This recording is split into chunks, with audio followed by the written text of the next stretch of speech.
While he did lose his fight with Cap and Bucky, that armor wasn't designed for combat. Oh, I didn't know that. Thor unleashed a bolt of lightning that shook the entire planet of Jotunheim and cratered a good chunk of the planet's surface. What the f— okay, Thor can hang with that. However, we should take this with a grain of salt for a multitude of reasons. Grain of salt? Really? That's like his best feat, though. What's good with you guys? We are back with another YouTube video right here. Today, we are going to see if Superman can solo the Avengers. I probably think he could. I think that's going to be really slight. They're using the DCU Superman, which is not as cracked, but I think that's going to be... I think that's going to be easy. I think it's going to be slight. Let's be serious. I think Superman would clear. I don't know how this is a debate.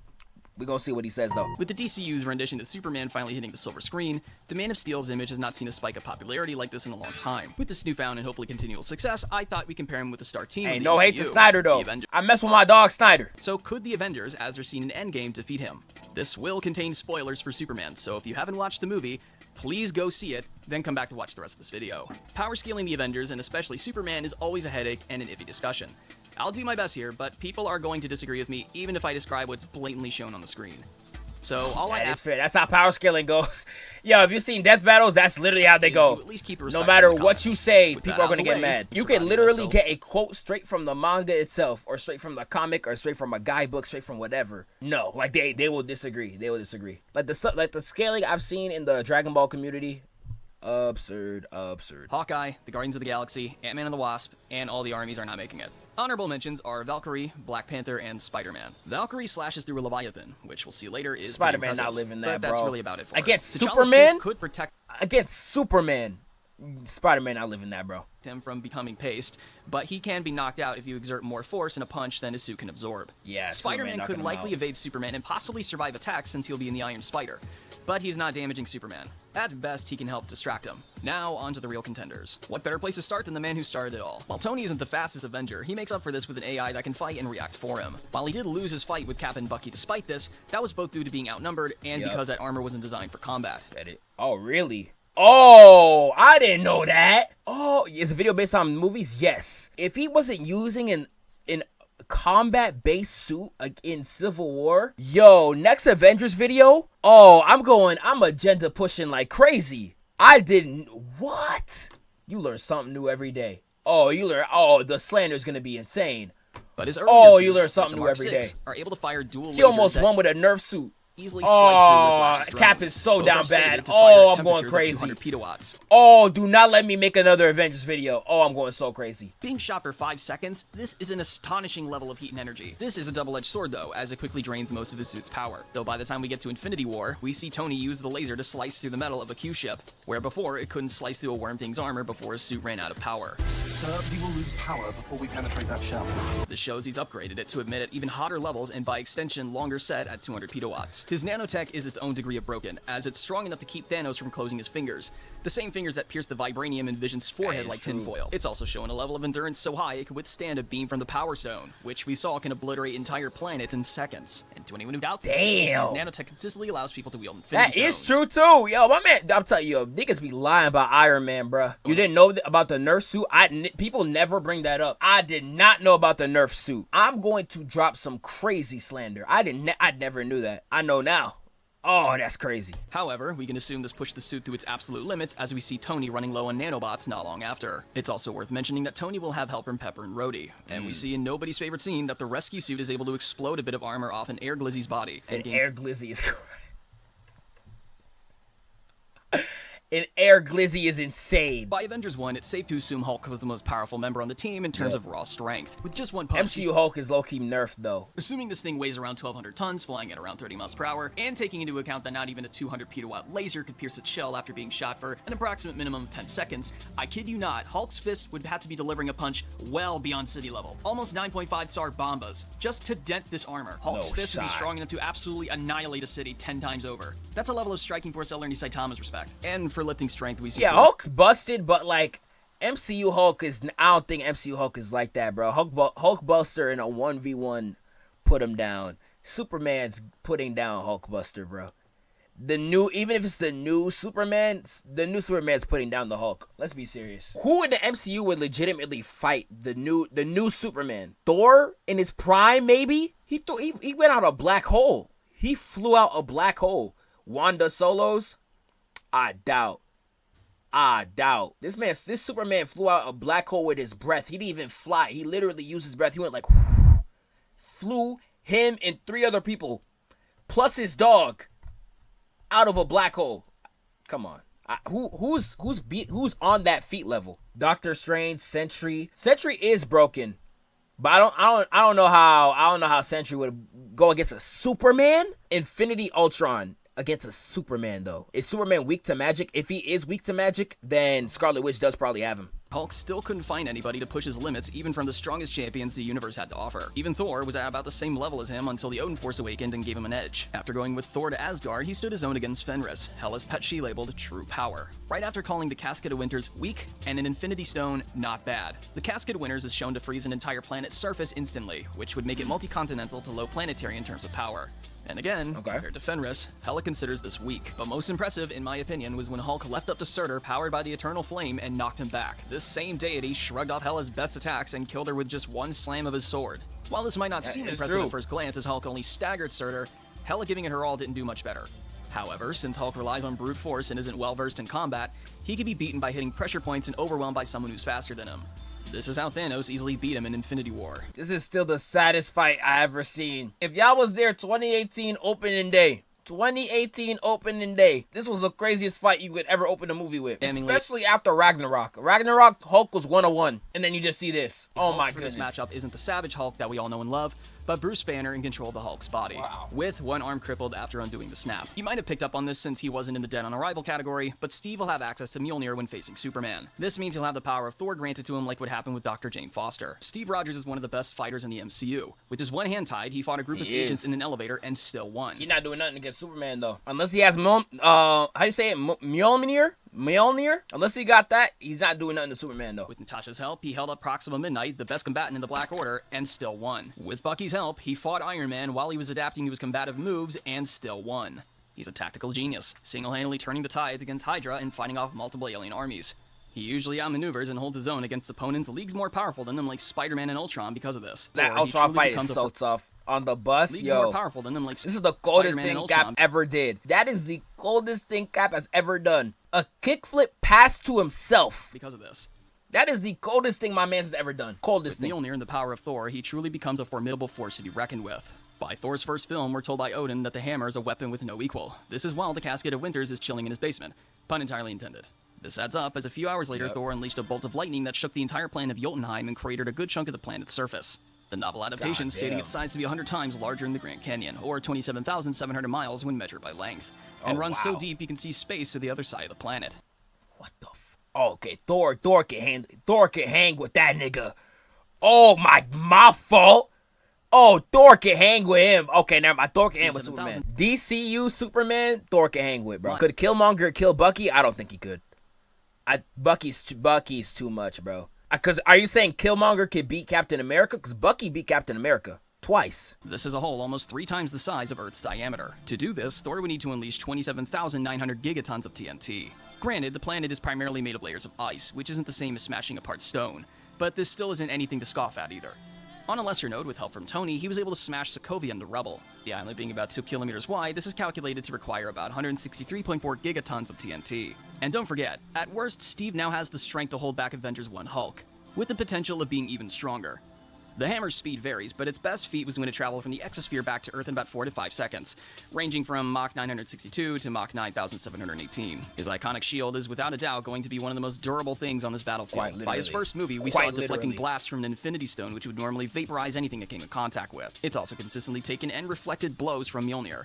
Very likely not the same level of devastation we saw in Jotunheim, but still worth mentioning. More impressively is when Ultron's final body got blasted by Vision's beam for about 20 seconds, with help from Thor's lightning and Tony's repulsor blast. And at best, it made the vibranium plating fall off. Ultron was that nigga, huh? Ultron really was that guy. Considering a healthy Vision's beam can instantly slice through Thanos like hot butter when he can take Odin Force Thor's lightning, this would easily put Vibranium's melting point in kinetic absorption well beyond planetary. Taking this a step further with T'Challa's vibranium fabric in Cap's wings, we see it endure 28 punches from Red Hulk.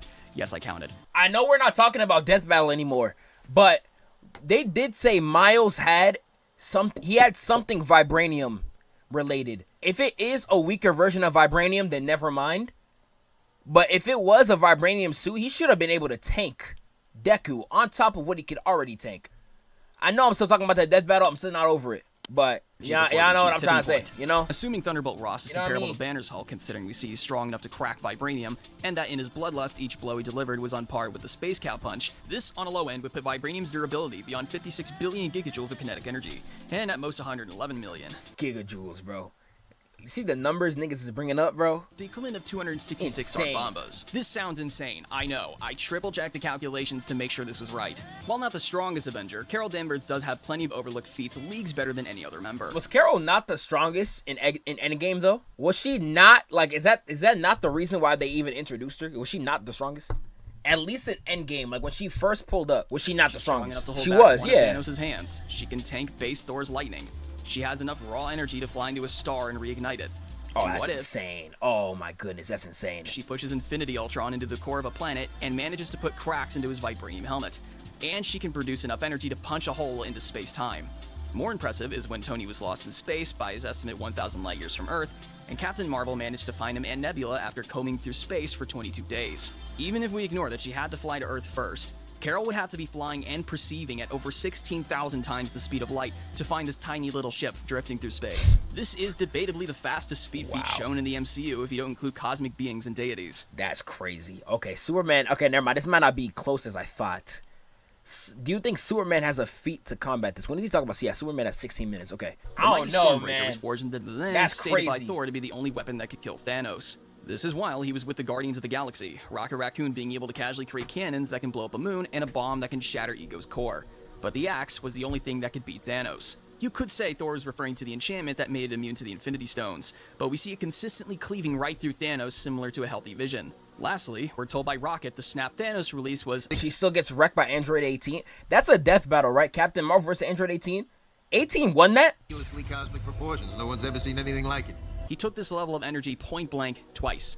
I could take a crack at this, but my brain refuses to calculate celestials blowing up planets and creating galaxies, or how much energy you'd need to wipe out half of all life in the universe, including on a microscopic level, or how durable you'd have to be to endure that. So let's just say Stormbreaker can very least easily cleave through planets if it wanted to, and just move on. Because after Thor inherits the Odin Force, is when things start getting interesting. After discovering he'd inherited his father's power, he was able to break the Rainbow Bridge with just one bolt of lightning, whereas before he needed 10 swings from Mjolnir to break it. But most insane is when it vaporized the Necro Sword, Null's sword that had previously decapitated the Somehow 18 won that fight. That just from what I heard in this video, that's BS. There's 18's not winning against Captain. Are you kidding me? Cell Saga 18? She's not even that much more powerful in the Boo Saga. Yeah, that's so lame. That is. I might have to peep that one after this just to see. Maybe not watch the whole thing, but just to see. That is crazy. While his speed is a bit wonky, it isn't accurate to say the time he was blitzed by Quicksilver is still the absolute best speed he can do. As we see in later films, he can consistently keep up with lightspeed characters like Thanos, which was after his Odin Force amp, so this bump in speed does make sense. And of course, his most infamous feat is when he survived the full force of a neutron star for a few minutes, maybe more. Real descriptive. But before we scale this, let's try to answer what full force of a star means. A neutron star is one of the most extreme celestial objects in the universe, second only to a black hole. However, its surface heat, even when concentrated, isn't that hot. About 600,000 to 1,000,000 degrees Celsius at the hottest. This is hotter than our sun's surface and still impressive as a feat. But something doesn't add up here. These aren't temperatures that we can't recreate here on Earth. So without a doubt, some alien world out there is going to have a forge that reaches that level of heat without requiring you cook yourself. But then, why depend on a neutron star to build Stormbreaker? Why build a forge around specifically one of the most dangerous objects in the universe? Unless you're using more than just the surface's heat. Uru is one of the strongest metals in the MCU. Even Vibranium can shrug off star-level heat. It seems more likely that when Eitri said, "You're about to take the full force of a star," he really meant the whole thing. And not just the heat either, but the gravity, radiation, and pressure that comes with the heat. Assuming a few minutes needs about 5 to 10 minutes, surviving a full concentrated might of a neutron star's surface and the cores is absolutely insane. Even that is one of the coldest moments, though. Yo, shout out my man Store. We need bro back. That Love and Thunder did not do my nigga justice, bro. This scene was so raw. Low end. That's 9 times 10 to the power of 31 joules. That's like getting hit by 400 million SAR bombas worth of heat and force. That's more energy than our sun puts out in a week. This easily puts anything I've said in this video so far to shame. That's Doctor Strange is an odd case. While he's nowhere near the strongest character on this list, he certainly has more than enough at his disposal to turn the tides. After bargaining with Dormammu for many years, he had plenty of time to get used to using his spells and learn how to fight with the unintentional help of this other dimensional deity. Yep. By the time he faced Thanos with most of the Infinity Stones, he was able to trade blows with the Mad Titan better than most Avengers. Instead of listing off all That his fight magic, was so I'll go with sick, some too. highlights. He can teleport himself. Doctor Strange is too hard to scale. Yeah, that's what you gotta do with magic characters, man. Magic characters are impossibly hard to scale. A lot of magic characters are impossibly hard to scale. Create and manipulate matter, even able to grant it magical properties. Bring someone to the mirror dimension. Create force fields. Knock one's soul out of their body. And given enough time, he can even brainwash someone or suppress their memories. What I consider to be the actual strongest Avenger, Wanda Maximoff, before gaining the Darkhold, shows some of the most insane feats the MCU had seen up to the point of Endgame. By her first movie, her chaos magic was able to casually rip through Ultron's vibranium plating, which earlier only fell off when hit by an Infinity Stone. She could read and control minds, ranging from chaotic, mindless Hulk to the strong-willed Steve Rogers. And unlike before, where she needed to get close to someone to do it, through Heartbreak, she did this on a town-wide scale. On that note, she can also create and manipulate matter. Yo, Wanda, this is the reason why Wanda got the amount of glazer she got, bro. She's insane. Vibranium. She's powerful enough to break an Infinity Stone, something very rarely seen in the MCU. Like, Surtur would be able to do this, I guess. When enraged in Endgame, she was strong enough to hold back Thanos using all of his strength and smugly shattered his blade, which earlier shrugged off an amped Tony and chopped through vibranium like drywall. She then grabbed Thanos and ripped his armor to bits and did more damage to him than the 3-on-1 he had with Thor, Tony, and Worthy Cap. To avoid peeving off Superman fans, I'm going to try highballing as many of his feats as I can, although I am still going to mention lowballs too. And since his movie is still in theaters, I'm stuck using only trailer clips. Yay! His pressure resistance is astonishing. Not only can he lift the Kaiju's foot, it put its whole body weight onto him and he just barely budges. Based on how tall Clark is compared to the Kaiju and taking into account of its natural body armor, this thing should weigh somewhere around 2,400,000 pounds, or 1,200 tons. He even carries and gently lays the guy down like a baby. This literally casually says he's like 12 million a big pounds, bro. Baby. God On a slightly damn. lesser note, he does carry an actual skyscraper, likely more than one considering these things fell on each other like dominoes. Striking strength is surprisingly hard to scale. Since he's always holding back, I can't exactly say punching the Kaiju is the best he can do. I could try scaling and breaking bulletproof glass while not at top strength, but that's not impressive. I could scale and punching Ultraman, but he's literally a clone of Clark, and Superman is pretty much the only character he fights throughout the movie. I can't even compare him with other metahumans like the Justice Gang, as the things they fight span from regular humans to the same monster Superman fights. And even then, they don't do much better than him. The best I got is when he fights Engineer, who passes out after falling from the Earth's atmosphere back into Earth and gets bit by Crypto. Based on this and his other abilities, let's just say at base, he's strong enough to easily destroy a building and move on. His speed is a lot easier to calculate. The movie literally gives us a unit of time to go off of. While seriously injured, it takes Superman 3 minutes to fly from Metropolis to the Antarctic, where the Fortress of Solitude resides. We later see him fly back at a casual pace, which brings him back to Metropolis at about the same speed. So we could say his casual top speed is about 111 kilometers per second, or Mach 325. However, later in the film when he learns Lex broke into the fortress is when I think we see his best flight speed. The film doesn't make it clear how much time passes before he makes it there, but let's be generous and assume he makes the same trip in about 30 seconds, which would easily make him almost 667.2 kilometers per second, or Mach 2000. That's definitely not touching Captain Marvel. At all. At all. Up as he and Crypto are seen chilling on the moon in the after credit scene. A trip like this would take about 10 minutes to reach. Also worth noting is when fighting Ultraman, he dodges one of his lasers. This, however, was done before it was fired. We even see a part where he's later hit by the same guy and he doesn't dodge it. If I stretch, there is a scene where he, in a weakened state, and Metamorpho work together to escape the event horizon of a miniature black hole. This is pretty insane. However, we should take this with a grain of salt for a multitude of reasons. Grain of salt? Really? That's like his best feat, though. Admits he can't escape the black hole if he got sucked in. While we can't give him the benefit of the doubt and assume he meant he was too weak to fly out, Crypto also flies in and isn't capable of escaping without Superman and Metamorpho's help. It also doesn't work to assume he can fly this fast based on using his freeze breath alone to propel himself, with the help of Metamorpho. I'm mostly basing this on the assumption that Superman could fly at least as fast as him. Lastly, Ultraman supposedly dies by being sucked into the same black hole, unable to escape it himself, showing even a healthy Superman still can't do the same thing. But I think we're gonna have to see when the movies come out. I think Ultraman is gonna escape this black hole and become Bizarro. Because he is technically Bizarro. Bizarro is a clone of Superman. I know they call it Ultraman, but like Ultraman is another... Am I bugging if I'm saying that, chat? Yeah, Ultraman is usually an evil alternate universe. Ultraman in the movie is most likely... He's more of a Bizarro. Bizarro's a legitimate clone. I think he's gonna come out the universe and he's gonna actually look like a Bizarro. Like, I think... Hopefully, I'm not wrong. Hopefully, now Bizarro's not another dimension. He's a clone. If I'm not wrong, Bizarro's a clone. Yeah, defective Superman clone created by Lex Luthor. Like, he's Bizarro, not Ultraman. So I think, hopefully, if Gunn knows ball, he's gonna play on that. If Gunn knows ball, he's gonna play on that. I've not read a comic with Ultraman in it, but I have seen a few with Bizarro, and I've seen the show, obviously. Ultraman, I don't know too much of. I had to low-key look him up after the movie, but that's when I realized, like, oh, that's low-key more Bizarro than Ultraman. I don't think that Ultraman that got sucked in that's not the last time we go see him, unless they just don't cook. We gonna For see. the sake of highballing, I'll still count it as Superman's absolute best speed, and say he can just barely fly at light speed. Though, because of this, we can safely say his freeze breath is absolutely devastating if it's powerful enough to help launch them all away from the black hole. I'm sure some will try to point this out, so let's nip into the butt real quick. Supergirl supposedly flies from another solar system with a red sun back to Earth, which would make her many, many times faster than light. Problem here is she was under a red sun, and would need a ship to fly back. His durability is tricky to pin down, though there are things we can point to. For one, he withstands the heat of concentrated sunbeams shooting down on him, which was stated to be 292 times Saharan prime, please, 1.